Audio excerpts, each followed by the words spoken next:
Salutare, dragi prieteni, vă salutăm de la Oradea. Astăzi, 7 octombrie 2025, ne aflăm în compartimentul de reproducție, unde ghiciți ce facem. Da, până să vă spun, vreau să vă invit pe cei care încă nu v-ați abonat să o faceți. Și bineînțeles în comentarii să ne spuneți și opinia voastră despre ce facem noi aici.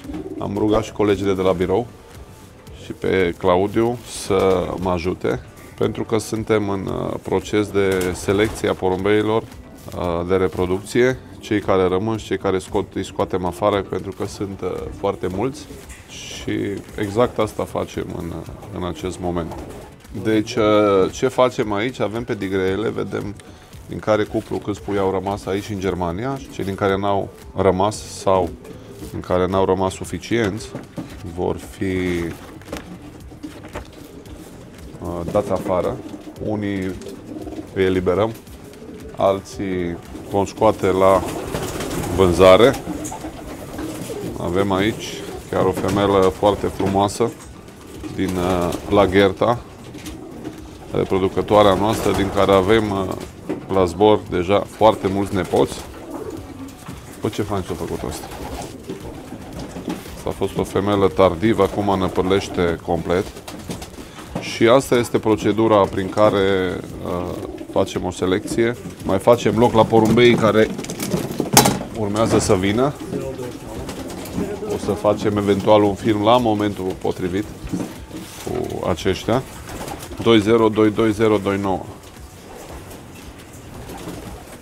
Deși nu e simplu să-i dăm afară, o păstrăm, pentru că e fică din ebena. 454, vă zis Claudiu. Un alt lucru important, dacă tot luăm porumbeii la mână, este să vedem cum năpârlesc, dacă n-au defecte.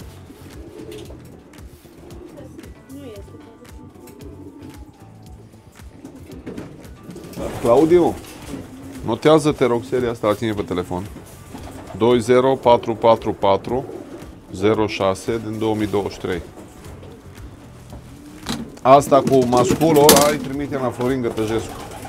286 cu Belgia. Pentru că Cristi mi-a lansat provocarea de a spune cum facem selecția. Am să vă explic pe scurt ce facem noi în acest an.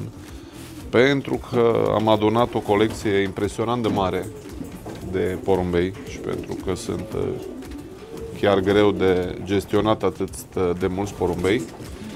Primul criteriu de selecție este numărul puilor rămași din două crescătorii, cea de la Oradea și cea din Germania. Și al doilea criteriu de, să zic așa, de selecție este, bineînțeles, și originea porumbeilor, dar nu contează atât de mult. Dacă nu rămân pui din ei, nu are niciun sens să-i păstrăm. Dar, de asta v-am spus, ne uităm și cum năpârlesc porumbei, ne uităm și la starea lor generală de sănătate. Și în ultimii 2-3 ani de zile s-au adunat destul de mulți. Am în mână, de exemplu, o femelă de la Eric Vermander, am adus de la Eric 13 pui, din care mai sunt 12, pentru că unul n-a rezistat.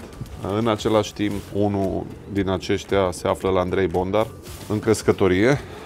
Și pentru că am văzut că sunt porumbei care mișcă deja binișor și îmi plac, vor rămâne, bineînțeles, în crescătorie. Un alt criteriu este un pic de lucru, să zic așa, în familie, pe porumbei chip și pe femela de care tot vă spun de multe ori, de la Gerta, cea care a venit în prima zi de la Stendhal Național.